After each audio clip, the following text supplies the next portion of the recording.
Assalamualaikum warahmatullahi wabarakatuh.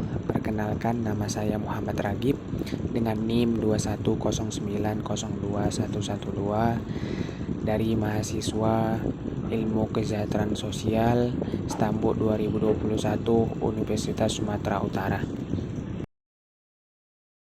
Baik, di sini saya akan melakukan praktik assessment seorang pekerja sosial terhadap klien penderita masalah kesejahteraan sosial. Ya, di sini kita sudah bersama klien kita bernama Bang Andre. Bang, pada siang ini saya akan melakukan wawancara assessment terhadap klien kita penyandang disabilitas yang bernama Bang Andre. Boleh saja kita langsung wawancara ya Bang ya. Boleh, yang saya ingin tanyakan yang pertama kepada Abang, keadaan biologis Abang. Mungkin kan bagaimana keadaan fisik Abang pada saat ini? Kalau dikatakan fisik, ya seperti inilah fisik ya kan. Kayak mana orangnya kayak kekurangan gitulah, kekurangan kelebihan gitu kan. Emang udah dikasih gitu kan. Mungkin dalam hal apa tuh Bang? Ya seperti kayak dulu kenanya sakit polio, step. Dari situlah seperti itulah. Jadi makanya mau yang kita buat itu, yang mau kita buat kita kerjaan itu payah gitu, susah gitu. Ini udah Bang alami sejak dari lahir Bang atau dari umur 2 tahun? Umur 2 tahun. 2 tahun kena lah terus. Jadi berapa tahunnya ya nggak bisa berjalan lah, duduk aja di rumah aja, orang kemana-mana kita tetap di rumah gitu.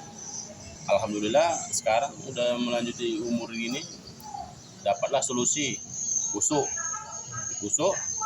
ya itu jadi busuk udah bisa berjalan, tiba-tiba kebiasaan ya jadi kayak gini lagi.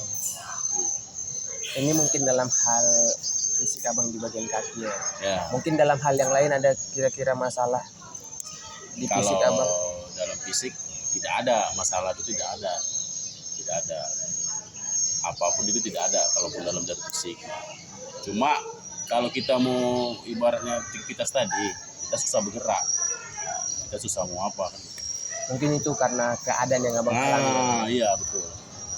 Oke Bang, kemudian apakah Abang pernah menerima layanan kesehatan mungkin dari pihak perorangan atau pihak pemerintah atau desa dan sebagainya? Ada layanan pemerintah, ada waktu di kampung ya kan, itu dapat bantuan 1 unit tongkat.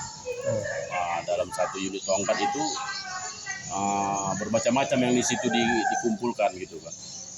Tapi susah kita untuk membawanya, karena kita nggak bisa membawa unit tadi, tongkat tadi. Makanya kita tak jadi dapat tongkat. Itu dari bantuan dari pemerintah. Begitulah. Kemudian apakah dalam dirinya Bang ada masalah kecanduan terhadap narkoba atau barang-barang yang lainnya?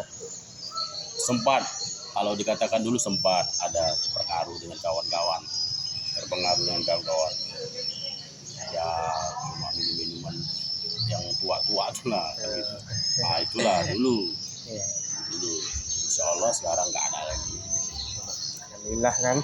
Kemudian ini dalam segi psikologis Abang ya.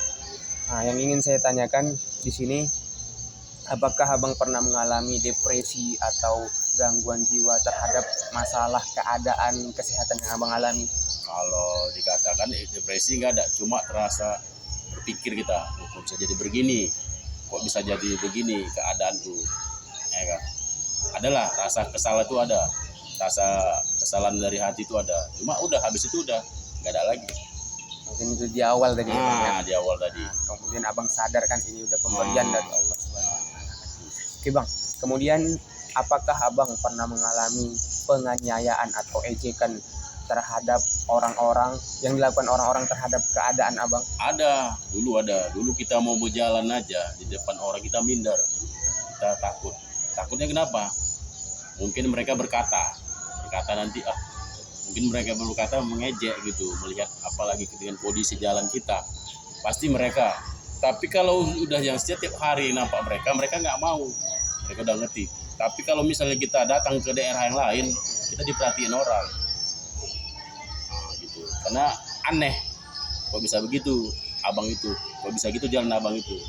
Jadi cakapan gitu. Jadi itu tadi orang-orang ngejek terhadap abang. Jadi bagaimana tanggapan abang terhadap ejekan-ejekan? Ada rasa kesal tuh ada, rasa kesal hati itu ada, rasa jengkel tuh ada. Kita mau melawan tapi nggak bisa. Ya udahlah, pasrah aja. Apakah abang pernah mengalami trauma yang begitu berat terhadap ejekan-ejekan tersebut? Ada, trauma tuh ada. Kita nggak mau ke situ lagi, nggak mau berjalan yang di tempat yang kita jalan tadi. Nah, itu. Kemudian apakah dalam psikologis abang yang lain lah ada gangguan-gangguan yang lain gitu, atau dari pihak-pihak orang lain, atau dari segala segi mungkin? Kalau dari seperti itu tidak ada. Nah, tidak ada. Namun jalannya itu lurus saja, nggak ada hambatan yang mau kayak gitu nggak ada. Alhamdulillah ya bang ya. Oke bang, kemudian ini yang saya ingin tanyakan mengenai sosial abang, masalah sosial abang. Sekarang abang tinggal di mana bang? Kalau sekarang kita memukim di Kampung Beringin, desa Kecamatan Beringin. Nah, Sudah berapa lama abang di sana? udah hampir setahun setengah lah. 1 tahun setengah. Kemudian apakah abang tinggal dengan siapa? Kalau sekarang tinggal sama mertua, di rumah mertua, sama istri lah. Sama istri ya bang ya. Berarti sekarang masih berdua ya bang ya, belum ada anak ya. Belum ada. Seolah lah, tahun-tahun inilah. Ya. Amin mudah-mudahan ya bang ya. Kemudian bagaimana keadaan abang dengan masyarakat sekitar di tempat tinggal abang? Kalau dikatakan di tempat tinggal masyarakat di Beringin itu, ya satu persatu lah yang kenal sama kita. Kalau untuk kenal semua belum ada. Kenapa? Di situ pun lingkungannya kurang bagus juga. Jadi kita mengatur jarak aja. Kemudian nih bang ya, bagaimana mengenai sosial abang dalam mengusahakan mata pencarian abang atau pekerjaan abang? Ceritakan aja dari awal pertama kali bang. Ya kalau dulu pencarian dulu kalau masa-masa belum rumah tangga, dulu kita nyamar sepatu cuma nyamar sepatu hampir 2 tahun sampai setahun lebih, 2 tahun 3 tahun lagi tuh nyamar sepatu di masjid ini. Tiba-tiba kita jumpa satu orang kawan lah, udah bukan kawan lah, udah seorang dekat lah, diajaklah kita kerjasama di usaha ini. Kalau kerja lain kita nggak bisa, mungkin kita nggak bisa bawa berat-berat, kita nggak bisa bawa apa-apa. Jadi semana solusinya ya ini, kita dagang apa itu ya, seperti parfum, minyak wangi ya kan. Itulah yang kita buat sekarang. Alhamdulillah bisa mencukupi dan bisa mengasih nafkah istri. Kemudian kan abang mempunyai keluarga kan, seperti ayah, ibu kan. Bagaimana peran abang terhadap keluarga abang? Kalau abang untuk keluarga, ayah dan ibu tuh abang tanggung jawab nih. Biar kayak mana keadaan abang tetap bertanggung jawab gitu. Apa keluhan keluarga itu kita bantu. Itu. Ya dikatakan kalau orang tua laki-laki itu ya semangat gitu. Dulu kan kita yang diberi makan, sekarang kita memberi dia makan. Berusaha ya bang ya, walaupun hasilnya belum memungkinkan. Kayak manapun keadaan kita ya tetap berusaha gitu. Oke bang, kemudian bang, mungkin dalam sosial abang kan dengan keadaan abang yang gini kan bang, apakah ada abang bersosialisasi dengan penderita-penderita seperti abang? Itulah. Bagaimana? Itulah belum pernah. Ada satu persatu yang kita jumpai seperti itu, kawan-kawan yang seperti ini kan. Ya tanggapan mereka ya bagus gitu. Bawahnya kita mau buka klub lagi, klub orang cacat, buat kereta roda 3 itu kan gitu. Itu kita mau buat, cuma belum ada jumpa. Jadi sampai sekarang kita masih sendirian lah di sini. Oke bang ya, tadi itu dalam segi sosialisasi abang mungkin ya. Kemudian nih bang, dalam hal spiritual, bagaimana keadaan batin bang? Mungkin abang ini kan hari ini agama muslim ya bang ya, agama Islam ya kan. Kemudian apa budaya bang, ini suku atau Kalau budaya kita Melayu, orang Melayu ya bang? Melayu pesisir. Hmm. Jadi kalau dikatakan Melayu itu dia berujung ke kampung gitu, ke kampung-kampungan gitu. Ya. Alhamdulillah jatuhnya kita ke Pakam ini sosial kita tuh berubah lah gitu. Ya kampung-kampung kali lah kan gitu kan. Oke bang. Kemudian ini kan bang, dalam kehidupan kita ini mungkin kan keadaan batin kita berubah-ubah. Jadi bagaimana abang mendapatkan ketenangan itu bang? Dalam Ya. hal apa? Dalam hal ketenangan itu dulu sempat kita gak tenang karena kita masih sendiri. Dulu sempat kita gak tenang karena dia sendiri, kita selalu gelisah, malam selalu bingung, ya kan? Apa solusinya?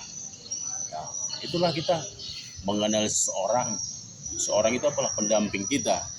Mungkin dengan pendamping kita itulah kita bisa berubah dan kedepannya bisa baik lagi. Nah, itu. Ujungnya apa ya, seperti itu, kita berumah tangga, punya anak, ya kan, punya keluarga, punya tanggungan. Itu udah bagi beban kita, membagi support kita bersemangat untuk kedepannya lagi. Berarti sekarang keadaan spiritual atau keadaan batin abang udah terpenuhi lah, bisa Terpenuhi lah, dibilang. alhamdulillah udah terpenuhi.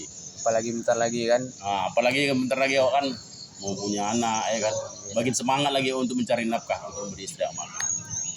Jadi bang, ini kan saya tanya lah kan, tadi kita udah menanyakan tentang biologis abang, kemudian psikologis abang, sosialisasi abang, kemudian spiritual. Nah, jadi apa rencana abang bagaimana untuk menghadapi keadaan abang sekarang untuk kedepannya? Kalau rencana kedepannya, semana kebaikan untuk kedepan lagi kita kuatkanlah untuk kedepannya. Pokoknya kita tuh memang butuh sungguh-sungguh, kita tuh sudah kuat gitu, tidak ada lemah lagi. Apapun kata orang, kita tetap semangat. Mungkin ada kendala-kendala lain gitu bang yang menghalangi abang dalam berusaha? Ada itu kendalanya seperti kendaraan, susah buru kendaraan, kita pulang balik naik beca, ongkosnya sudah termakan duitnya. Nah, itulah kendala kita yang mencari halnya tadi, yang nafkah kita tadi kita mau cari. Nah, itu. Kemudian dari segi misalnya tadi kan pemerintah tadi kan, menurut abang gimana? Apakah abang udah dapat pelayanan? Kalau dalam pemerintah abang belum Gimana ya? belum ada pemerintah untuk memandang abang. Cuma udah ada gambar-gambaran pandang-pandangan itu, udah pemerintah sudah memandang kita. Cuma belum ada mereka untuk menyusuri, melaksui, langsung datang ke lokasi TKP, langsung untuk menjumpai kita. Oke bang, terima kasih bang atas waktunya, kemudian informasi dari abang. Semoga ini bisa bermanfaat bagi saya, khususnya bagi abang juga. Kemudian bagi abang tetap semangat. Mudah-mudahan apa yang abang inginkan, masalah-masalah yang abang hadapi, insya Allah bisa dihadapi ke depannya. Oke bang, terima kasih Terima atas kasih waktunya ya. bang. Sama-sama ya kita ya.